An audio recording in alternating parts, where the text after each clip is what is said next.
स्थापित हो जाना बहुत ही स्वाभाविक हो जाता है।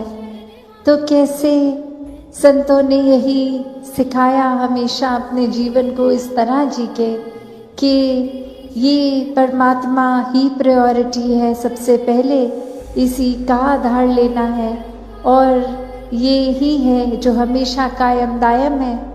तो अपने मन को भी स्थिर रखना, जीवन को सहज करना है अगर, तो हम ये इंसानों से उम्मीदें लगाएंगे या परिस्थिति के ऊपर अपने आप को डिपेंडेंट रखेंगे कि जब कुछ ठीक होगा तो चैन मिलेगा, जब वो इंसान हमारे जीवन में आएगा तो हमें चैन मिलेगा। नहीं, ये तो परमात्मा ने अपना अस्तित्व इस तरह रखा है कि ये हर जगह स्थिरता से है, ये हर जगह कायम दायम है। तो जब स्थिर के साथ ही अपने मन को जोड़ लेंगे तो ये सुकून भी यहीं से आना है, ये आनंद भी यहीं से आना है। ये फिर एक भाव, इसी के चलाने से हमारा जीवन सुखदायी चल रहा है, चाहे परिस्थिति दुख की हो या सुख, उस समय एक फील हो रहा हो। तो कैसे इस निराकार के आश्रय जो रहते हैं वही वाक्य में ही एक असली जीवन संतों का जी रहे हैं, क्योंकि जब परमात्मा जीवन में आ गया तो हर एक के प्रति आदर सत्कार प्यार प्रीत, ये वो वचन भी, ये वाणी भी विनम्र हो जाती है, एक मधुरता जीवन में है, हर एक तक फिर वो प्यार का भाव ही पहुंच रहा है। फिर किसी को कुछ सेवा भाव, किसी के लिए कुछ देने से पहले ये मन सोचता नहीं है कि क्या ऐसा करने से मेरा कोई फ़ायदा है या नहीं, पर हर एक के प्रति प्रेम का ही ये भाव है जो ये सेवा भाव भी बन रहा है कि ये परमात्मा से जो प्यार है और सभी में ये परमात्मा है, तो किसी इंसान के लिए सेवा करने का भी भाव इस परमात्मा की ही सेवा है।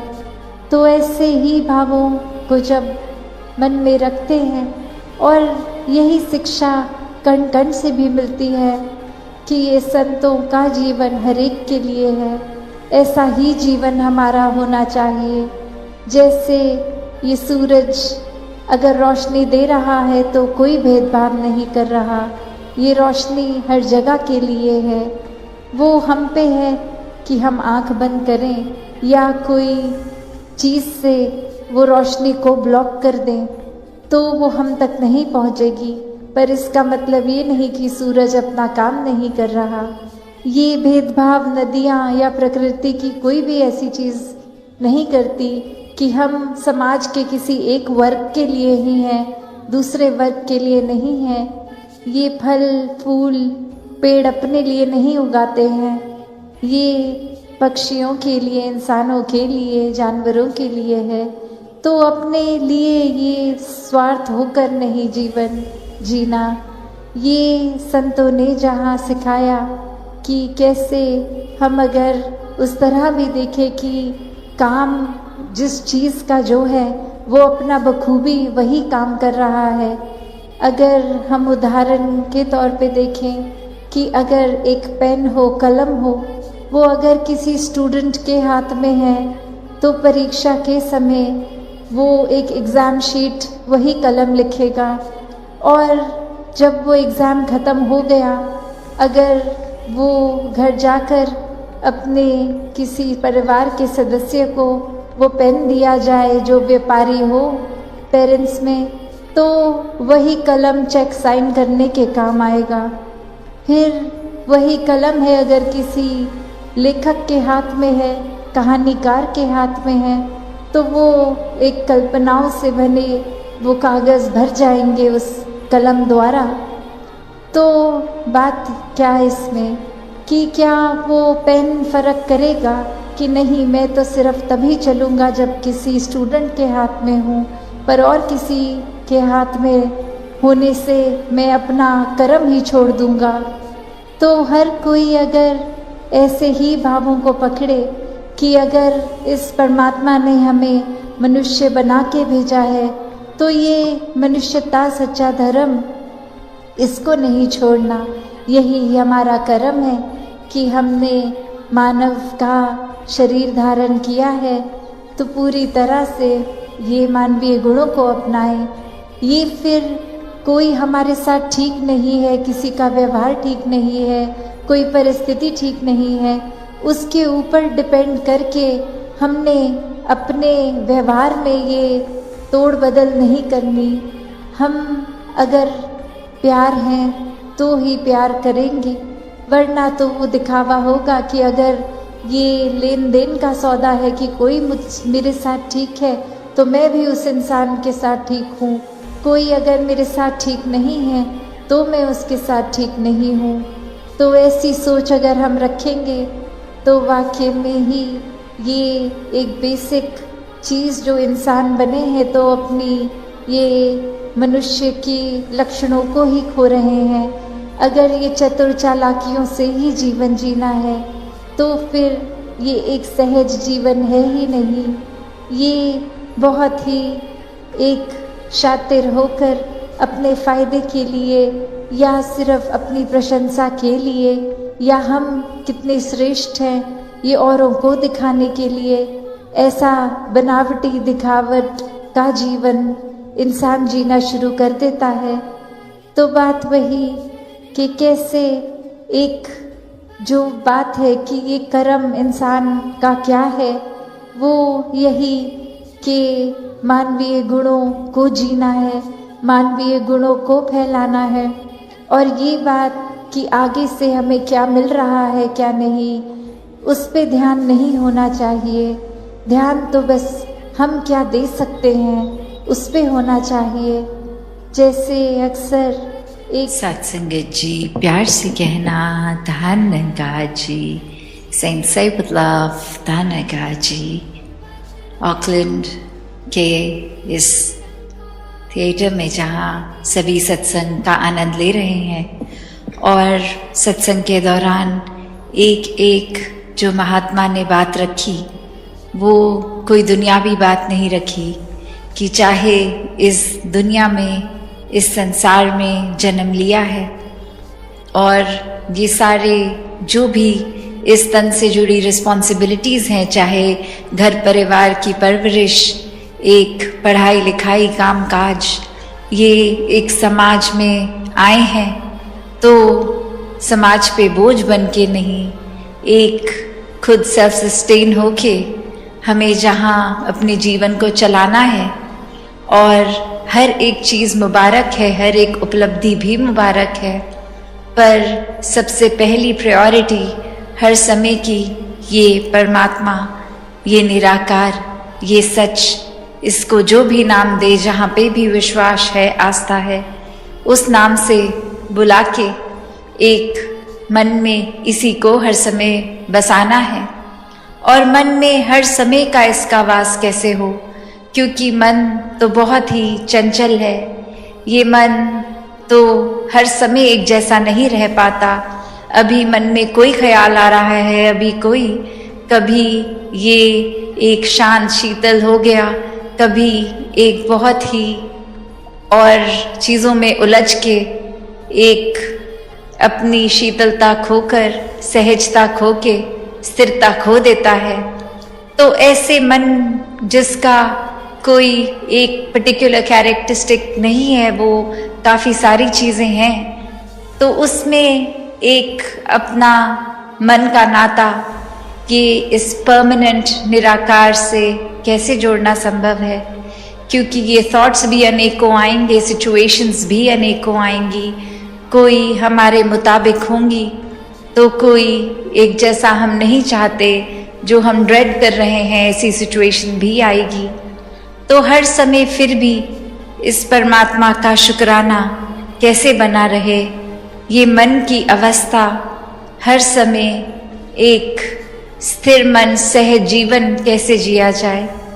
तो बात वही कि ये परमात्मा को पहले जानना होगा, देखना होगा, और जब ये जीवन में ब्रह्म ज्ञान द्वारा ये निराकार हर समय के लिए मौजूद हो जाता है, तो फिर इस जीवन में क्या चल रहा है उससे एक उठकर जीवन चलता है।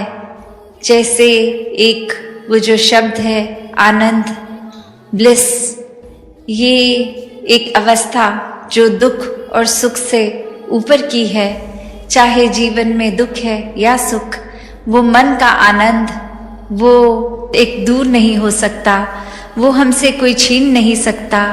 जब ये परमात्मा को मन में बसा लिया तो फिर संसार में क्या चल रहा है क्या नहीं, ये एक मायने रखता ही नहीं है, क्योंकि एक एलिवेटेड स्टेज हम अपनी बना चुके हैं जहाँ फिर ये चीज़ें कैसी हैं कैसी नहीं उससे फ़र्क नहीं पड़ता, क्योंकि एक अच्छी सिचुएशन हो या बुरी, उसमें भी इस परमात्मा का ही, इस निराकार का ही वो प्रसाद लगता है कि अगर हमें इस समय कोई दुख भी मिल रहा है तो हमारे लिए इसी दुख को महसूस करने में बेहतरी है, क्योंकि हमारा एक विजन तो बहुत ही नैरो है।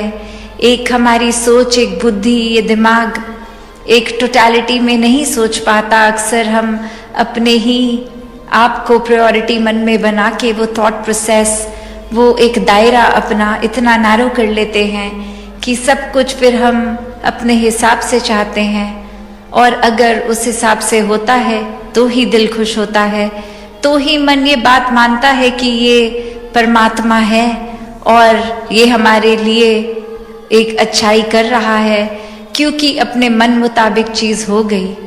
पर ये इतना वास्ट परमात्मा आगे पीछे सबकी जानता हुआ जीवन में फिर कुछ ऐसा अगर करता है जो हमारे मुताबिक नहीं है, तो उस समय तो हम इस परमात्मा को भी कोसने से नहीं चूकते हैं कि सबकी तो सुन रहे हो, हमारे ही जीवन में दुनिया भर की प्रॉब्लम्स क्यों डाल दी।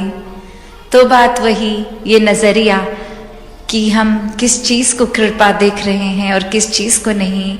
चाहे हर पल में ये परमात्मा तो हमारे लिए ही सोचता रहा है, सोचता रहेगा, सोच रहा है। तो बात यही कि अक्सर हम अगर उस तरह भी देखें कि आज अगर एक चीज़ की इच्छा है कि ये ऐसा हो जाए और ऐसा हो भी जाता है, तो भी अक्सर कुछ टाइम बाद वो ठीक नहीं।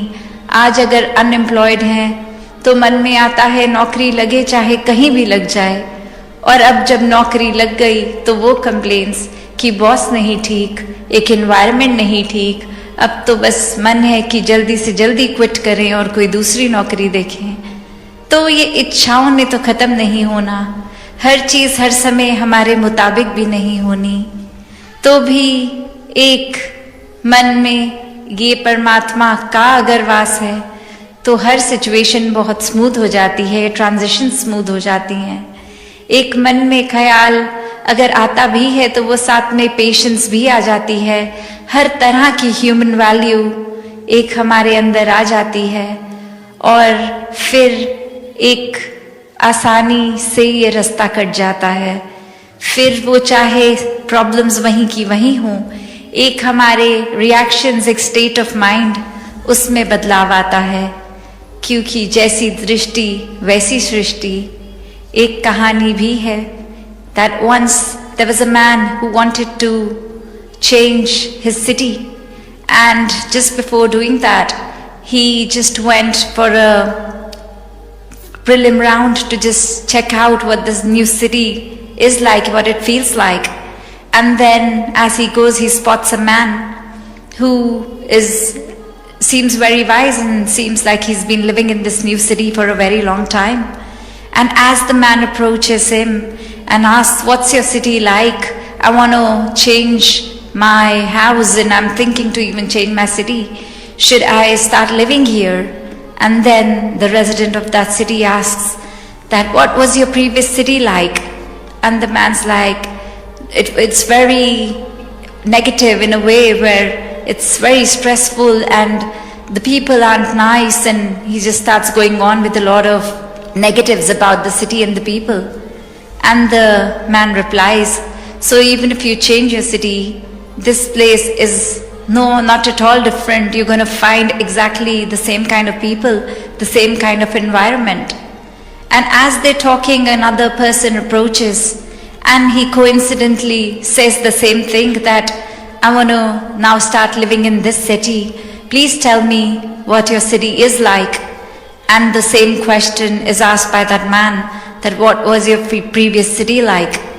And the man says on that people there are so nice, so kind, and everything's so perfect. And I just want to explore now that if my city is like that, how are the other cities like? And now the answer to the same question is totally different, saying that you're going to find the same environment, the same kind of people here as well. It's all about how you think, how you perceive. It's all about how you are deep within. Because everything around can be just exactly how we think it is like. तो मन में अगर कोई भाव है कि किसी को हम किस नज़रिए से देख रहे हैं, वैसा ही सब कुछ नज़र आएगा. एक अगर हमें किसी में अच्छाई दिख रही है तो हमारा मन उस अच्छाई को खोज रहा है. एक अच्छाई देखकर, जैसे कहा भी जाता है, every cloud has a silver lining, कि अगर एक परिस्थिति इतनी भी खराब है, सिचुएशन खराब है, कोई इंसान का नेचर अच्छा नहीं लग रहा, तो भी दुनिया में ऐसा कोई इंसान नहीं जिसमें एटलीस्ट एक गुण तो ना हो. हर किसी में अच्छाई है. तो वो उस सिचुएशन से, उस परिस्थिति से वो अच्छाइयाँ छांटने का नज़रिया है हमारा, या वो अच्छाइयों की ओर नज़र ना करते हुए सभी जगहों से कमियाँ निकाल लेंगे, तो हम खुद भी स्ट्रेस में रहेंगे और फिर घर परिवार समाज वहाँ भी एक खुशहाली तो बांट नहीं पाएंगे. एक जैसे हैं वही पास ऑन करेंगे. अक्सर जैसे अभी सुन भी रहे थे हम कि ये पास्ट और फ्यूचर के थॉट में इतना उलझ जाता है इंसान कि ये प्रेजेंट मोमेंट को, बीइंग इन द मोमेंट, वो हो नहीं पाता. या तो क्या था क्या नहीं, कैसा था कैसा नहीं, या फिर क्या होगा कैसा होगा, अगर ऐसा होगा तो कितना अच्छा होगा. पर अभी ये सच्चाई, ये समय क्या है, उस पे ध्यान नहीं. तो ऐसी एक और कहानी भी आ रही है ख्याल में कि एक इंसान कहीं किसी के पास जाता है, एक वो बहुत ही स्पिरिचुअली एक रिनाउंड होते हैं, और उनके पास जाके कहता है कि मुझे पता है कि आप बहुत बिजी हैं और मेरे लिए ज़्यादा आपने समय नहीं देना संभव होगा, पर सिर्फ मुझे फटाफट एक ऐसी कोई टीचिंग दे दें कि जीवन में अगर मैं और कुछ ना भी अपनाऊं तो उस चीज़ को मैं अपना लूं और जीवन संवर जाए, तो ऐसा क्या होगा. तो आगे से वो इंसान जवाब देते हैं कि कोई भी चीज़ को पकड़ के मत रखो, जस्ट वॉक अवे. तो एक सवाल अब मन में उस इंसान को आता है कि क्या ये वॉक अवे का मतलब कि मैं इनका टाइम वेस्ट कर रहा हूँ, क्या ये चाह रहे हैं कि मैं दूर चला जाऊँ, या क्या. और अभी इतनी देर उसी सोच में बैठे बैठे फिर हिम्मत करके 5 मिनट बाद फिर से उनके पास जाके कहते हैं कि आपने कहा वॉक अवे, तो क्या इसका मतलब मैं जाऊं, या आप कुछ और समझा रहे थे. और अब जवाब आता है, you couldn't even walk away from this, कि आप इतना एक बातों को पकड़ लेते हैं अगर, तो कितनी देर वो सोच चलती है. अक्सर एक कोई चीज़ लगती है कि ये किसी ने मुझे कड़वी बात बोल दी, किसी ने गाली गलौज कर दिया, किसी ने हमारी शान के खिलाफ कुछ कह दिया, और अब दिमाग में उस इंसान के आगे ही कांटा मार दिया. ना इससे बात करेंगे, ना किसी घर परिवार के इंसान को इनके आसपास जाने देंगे. ये इंसान ने हमें ऐसा बोला कैसे. मन में बात फिर वही कि वो एक शब्द किसी के मुंह से निकला नहीं कि हमने वो पूरे इंसान को ही गलत ठहरा दिया. क्या पता आज उनकी तबीयत ना ठीक हो, अंदर कोई तंगी, कोई और परेशानी जिसकी वजह से वो इतने कल्पे हुए, एक अंदर से अच्छी फीलिंग नहीं आ रही थी, इसलिए वो तंगी में उनसे भी अनजाने में कुछ शब्द ऐसा निकल गया. और अब जीवन भर हम उस शब्द को पकड़ के बैठेंगे कि वो इंसान ने ऐसा बोला तो अब मैं 3 बातें और गलत उनको कहूँ। तो बात तो वही कि किसी को कुछ गलत बोलेंगे अगर हम, तो पहले हमारा भी मन खराब होगा। कोई अगर कोयला जल रहा है और हमें है किसी पे मारें ताकि वो इंसान जल जाए, तो जैसे ही हम वो कोयला अपने हाथ में पहले पकड़ेंगे, वो इंसान तो बाद में जलेगा। पता नहीं हमारा एम ठीक लगेगा भी कि नहीं, पर डेफिनेटली हमारा अपना हाथ तो जलेगा ही। तो ये एंगर इश्यूज, ये हमें जो भी कुछ तंग करता है, जब जब हम इस परमात्मा से दूर होते हैं तो वो पहले हम परेशान होते हैं और वो परेशानी को हम ड्रैग ऑन करते ही जाते हैं। We not able to walk away from that. तो बात वही कि जीवन में हर एक पल में अगर जिया जाए तो किसी की बात का असर इतना नहीं होता कि हम अपना कंट्रोल दूसरे के हाथ में देते हैं, क्योंकि जीवन में अगर कंट्रोल देना ही है तो इस परमात्मा को दिया जाए। फिर ये जैसा चलाए बस ये सरेंडर करके, जैसे a lot of times we see that if there's a river and there's a leaf that's just dropped down to it, we see that it's just flowing so smoothly. वो जिस बहाव में water current है, it's just going with the flow. उसी तरह अगर हम भी अपना अहंकार खो के, ये समर्पित हो के, सरेंडर करके अनकंडीशनल डिवोशन की और अनकंडीशनल सेल्फलेस सर्विस करते हुए हर एक की सेवा करते रहें, तो फिर वाकई ही ये जीवन बहुत ही एक सुखदाई, स्मूथ, एफर्टलेस हो जाएगा। हर पल में सिर्फ ये परमात्मा दिखेगा और अच्छाइयाँ दिखेंगी। तो ये हमारे अंदर है, हमने किस चीज़ को पकड़ना है और कितनी देर पकड़ना है। ऐसा अगर चीज़ों का ही भार लेते रहेंगे तो फिर तो एक डिस्कम्फर्ट महसूस होगा। पर हर समय अगर हम एक अच्छाइयों को अपनाएंगे तो खुद भी ये मन सुकून में रहेगा। ये पीस विद इन का भाव, ये वननेस का भाव, एकत्व का भाव, इस परमात्मा से एक होकर पूरे संसार के साथ फिर एक हो जाएंगे और वो एफर्टलेस जर्नी हो जाएगी। तो ये चेतनता, ये चुनाव भी हमारा ही है कि जिया तो किसी तरह भी जा सकता है, पर हमने कैसे जीना है। ये डिटैच्ड अटैचमेंट की भी बात की, ये माया का रूप संसार, इसमें हर एक जिम्मेवारी निभानी तो है, पर उसमें इतना इनग्रॉस्ड, इतना खचित नहीं हो जाना कि अपनी सेहत भी गवा दें, अपना पीस ऑफ माइंड भी गवा दें। बात वही कि हर चीज़ की शुरुआत और अंत, और हर चीज़ में जब ये निराकार है तो ही जीवन सफल है। संतों ने भी हमेशा ऐसा ही जीवन जीना सिखाया कि एक गृहस्थ में रह के अपने सब काम वैसे ही करते हुए जैसे करने चाहिए, बस मन में इस परमात्मा को बसाना है, हथ कार्च तो दिल यार्च।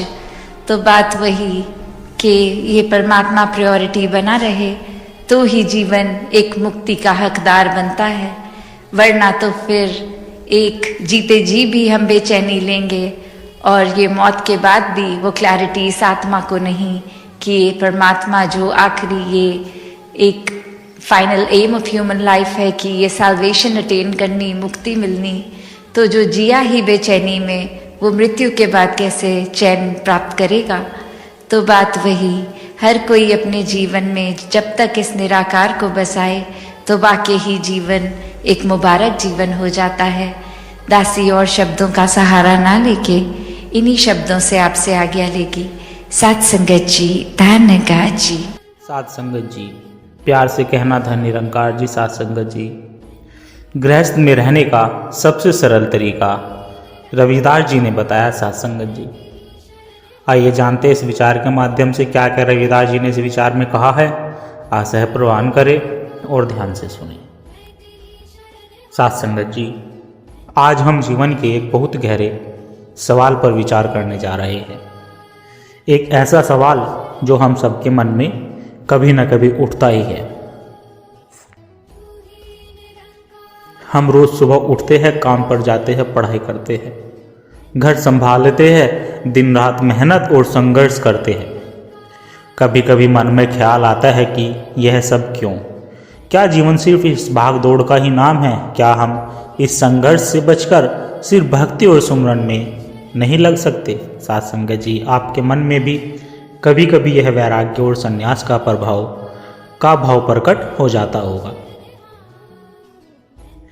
कई बार हमें लगता है कि हमारे जीवन की लड़ाइयाँ, हमारी जिम्मेदारियाँ हमारे परमात्मा से दूर कर रही है। लेकिन क्या सच यह है, या फिर इन समझदारियों को निभाने का तरीका ही परमात्मा को पाने का रास्ता है? हाल ही में मैंने पूजनीय सत्संग जी पूजनीय प्रेमानंद जी महाराज का एक प्रवचन सुना, जिसमें उन्होंने इसी विषय पर बहुत सुंदर प्रकाश डाला था। उन्होंने अर्जुन और श्री कृष्ण का उदाहरण दिया कि कैसे अर्जुन युद्ध के मैदान से भागकर संन्यास लेना चाहते थे, लेकिन श्री कृष्ण ने उन्हें कर्म करने के लिए, अपना अधर्म निभाने के लिए प्रेरित किया। आज हम इसी विचार को निरंकारी मिशन की शिक्षाओं और बाबा जी की वाणी की रोशनी में समझने की एक छोटी सी कोशिश करेंगे। तो सत्संग जी, अंत तक हमारे साथ बने रहिएगा, क्योंकि आज हमें जीवन जीने का एक नया नजरिया मिलने वाला है। सत्संग जी, गीता में एक बहुत प्रसिद्ध श्लोक आता है जिसका जिक्र महाराज जी ने भी किया है। स्वधर्म निर्धन श्रेय पर धर्मो भयाव। इसका अर्थ है हमें अपने धर्म कर्तव्य का पालन करते हुए भी मर जाना कल्याणकारी है, लेकिन दूसरे के धर्म का पालन करना भय को जन्म देता है। सत्संग जी, बड़े ध्यान से सुनना, बहुत गहरी बात है यह। अब यहाँ धर्म का मतलब किसी विशेष पूजा पद्धति से नहीं है। यहाँ धर्म का अर्थ है कर्तव्य, जिम्मेदारी, ड्यूटी। जैसे कि एक छात्र का धर्म है विद्या प्रदान प्राप्त करना, एक डॉक्टर का धर्म है रोगी की सेवा करना, एक पिता का धर्म है परिवार का पालन पोषण करना। यह सब हमारे स्वधर्म है। अर्जुन एक क्षत्रिय थे और उस समय युद्ध के मैदान में खड़े होकर न्याय के लिए लड़ना उनका स्वधर्म था। लेकिन जब उन्होंने अपने ही परिवार वालों को सामने देखा तो उनका मन विचलित हो गया। उन्हें लगा कि इन सबको मारने से अच्छा है कि मैं सब कुछ जंगल में छोड़कर के सन्यासी बन जाऊं, भजन करूं। संतो देखने में तो यह बहुत अच्छा विचार लगता है ना सत्संग जी की राजपाट छोड़कर भगवान का भजन करना तो ऊंची ऊंची अवस्था है। लेकिन श्री कृष्ण ने उन्हें समझाया कि अर्जुन, नहीं, इस समय तुम्हारा धर्म सन्यासी बनना नहीं बल्कि एक योद्धा की तरह लड़ना है। अपने कर्तव्य से भागना धर्म है। सत्संग जी, इस बात को और गहराई से समझने के लिए एक बहुत सुंदर कहानी याद आती है जो हमें कर्म को ही पूजा बनाने का लक्ष्य सिखाती है। यह कहानी है महान संत रविदास जी की। संत रविदास जी जूते बनाने का काम करते थे। वे दिन भर पूरी लगन और ईमानदारी से अपना काम करते और साथ ही प्रभु के सिमरन में डूबे रहते थे। उनके लिए उनका काम ही उनकी पूजा थी।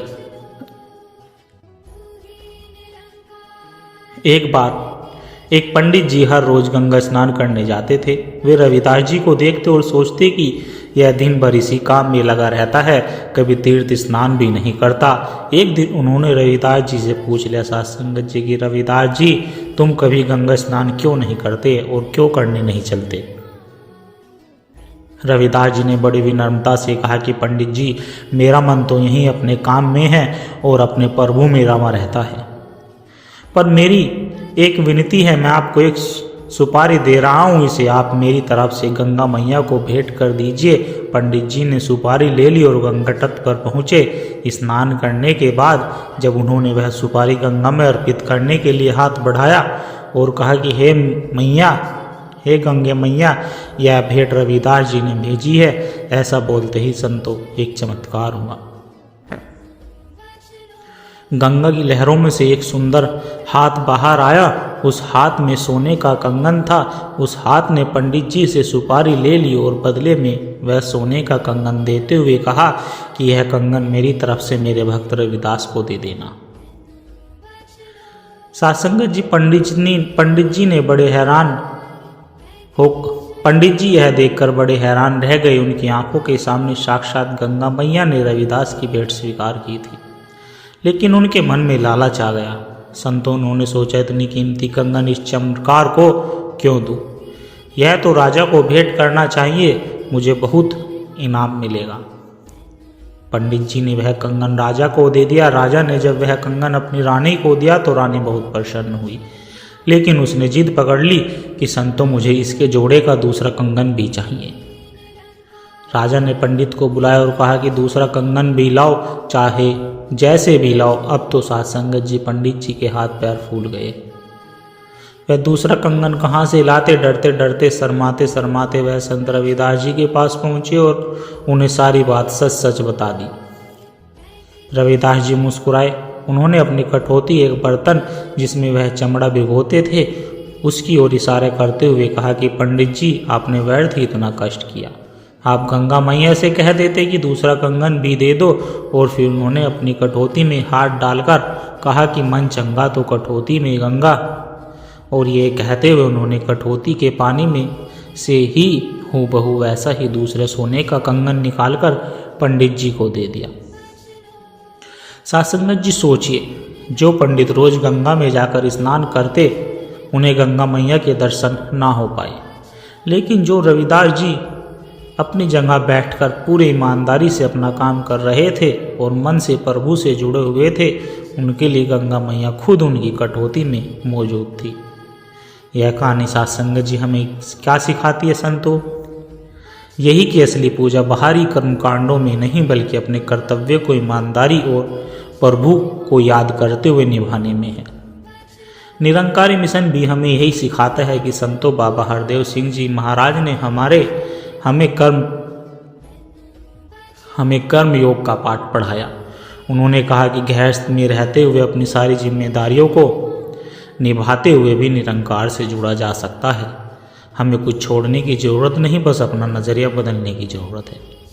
हम जो भी काम करें, चाहे ऑफिस का काम हो, घर की सफाई हो या बच्चों की परवरिश हो, अगर हम यह सोचकर करें कि हम यह काम इस निरंकार की दी हुई जिम्मेदारी समझकर कर रहे हैं, तो साध संगत जी हमारा हर कर्म पूजा बन जाता है, इबादत बन जाता है। श्री कृष्ण ने भी अर्जुन को यही कहा था कि संतो माँ मनुष्यम युद्ध चे, अर्थात मुझे याद करते हुए तू युद्ध कर। यही संदेश हमारे सतगुरु हमें देते हैं, तू ही निरंकार, मैं तेरी शरणहा, मैनू बख्श लो। इसका एहसास मन में बसाकर अपने सारे कर्म करो, फिर देखो जीवन का कोई भी संघर्ष, कोई भी लड़ाई आपको बोझ नहीं लगेगी, वह प्रभु की रजा में एक सेवा लगेगी। तो साध संगत जी आज के विचार से हमें यह प्रेरणा लेनी है कि हमें अपने जीवन के संघर्षों से, अपनी जिम्मेदारियों से घबराना है, फिर भागना नहीं।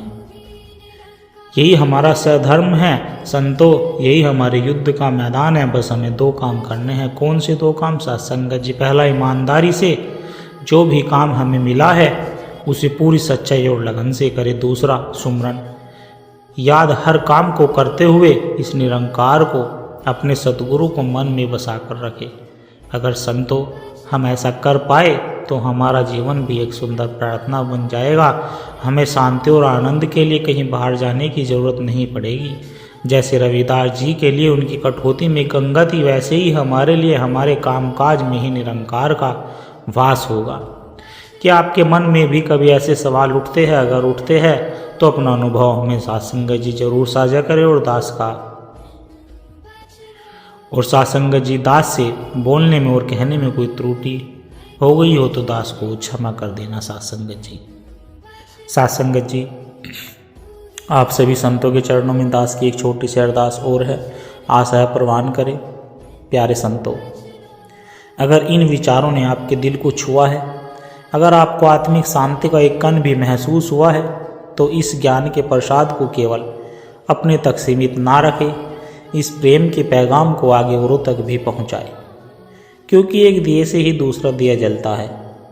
जब हम इस सत्य की आवाज़ को और रूहों तक पहुंचाने का माध्यम बनते हैं साध संगत जी, तो यह भी निरंकार की बहुत सुंदर सेवा ही है। और इस ज्ञान की धारा से, सदगुरु के इन विचारों से निरंतर जुड़े रहने के लिए आप इस सत्संग के डिजिटल परिवार का हिस्सा बन सकते हैं, ताकि जब भी कोई नया विचार साझा हो वह आप तक सहज ही पहुँच जाए और हमें एक दूसरे के विश्वास से बल मिलता रहे। सतगुरु हम सबकी यह छोटी छोटी सेवाएं स्वीकार करें। साध संगत जी प्यार से कहना धन निरंकार जी। साध संगत जी आशा करता हूँ दास के द्वारा कहे विचार आप सभी संतों को अच्छे जरूर लगे होंगे। अगर अच्छे लगे हो तो वीडियो को लाइक करें, शेयर करें, कमेंट बॉक्स में धन निरंकार जी लिखकर अपने विचार साझा जरूर करें और साथ संगत जी दास के चैनल को भी सब्सक्राइब जरूर करें और दास को आशीर्वाद दें कि हर रोज दास आप जी के चरणों में ऐसे ही सुंदर सुंदर प्रेरणादायक कहानी विचार लेकर आता रहे। साथ संगत जी प्यार से कहना धन निरंकार जी।